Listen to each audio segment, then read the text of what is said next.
दोस्तों, ये कहानी है शिवपुर नाम के गांव की, जहां रहता था एक ईमानदार लेकिन गरीब किसान हरिया। उसके पास थोड़ी सी जमीन, 2 बैल और एक छोटा सा परिवार था। मेहनत की मिसाल तो थी, लेकिन किस्मत जैसे उसके दुश्मन बन चुकी थी। कई साल सूखा पड़ा, घर में अनाज खत्म, बच्चे भूखे और गांव वाले ताने मारते। एक दिन थका हारा हरिया जंगल के रास्ते बैठा था कि तभी धुएं जैसी रोशनी में एक बुजुर्ग साधु प्रकट हुए। बेटा, दुनिया में मेहनत कभी बेकार नहीं जाती। ये लो जादुई बीज, लेकिन याद रखना, ये बीज सिर्फ उसी जमीन पर उगेंगे जहां धोखा, लालच और घमंड ना हो। महाराज, मैं गरीब आदमी हूं, लेकिन दिल से किसी का बुरा कभी नहीं किया। इन्हें बोऊं कैसे?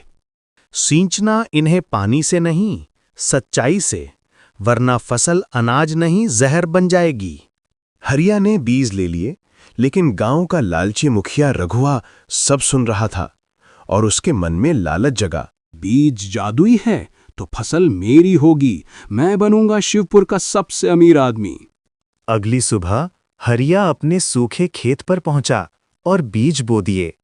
अरे हरिया, तेरी मेहनत का क्या फायदा? लगता है ऊपर वाला भी तुझसे नाराज है। हरिया खेत में हाथ जोड़कर, हे धरती माँ, मेरी मेहनत में झूठ ना हो, लालच ना हो और किसी का हक न मारे। कुछ ही दिनों में सूखी जमीन में जैसे चमत्कार हुआ। खेत हरे भरे पौधों से लहरा उठा और सुनहरे अनाज की खुशबू फैल गई। गांव वाले हैरान। अरे, ये तो चमत्कार है। हरिया का खेत तो सोना उगा रहा है। उधर मुखिया ने रात के अंधेरे में बीज चोरी कर लिए और अपने खेत में बो दिए। लालची मुखिया हंसते हुए, जब फसल होगी मैं इसे 2 गुने दामों में बेचूंगा। पूरे गांव में सिर्फ मेरा राज होगा।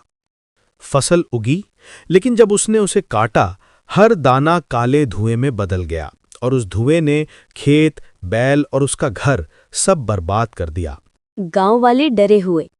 देखो, लालच इंसान को अंधा कर देता है। हरिया ने अपनी फसल से भूखों को खिलाया, गरीब बच्चों को पढ़ाया और गांव में बरकत वापस लौटी।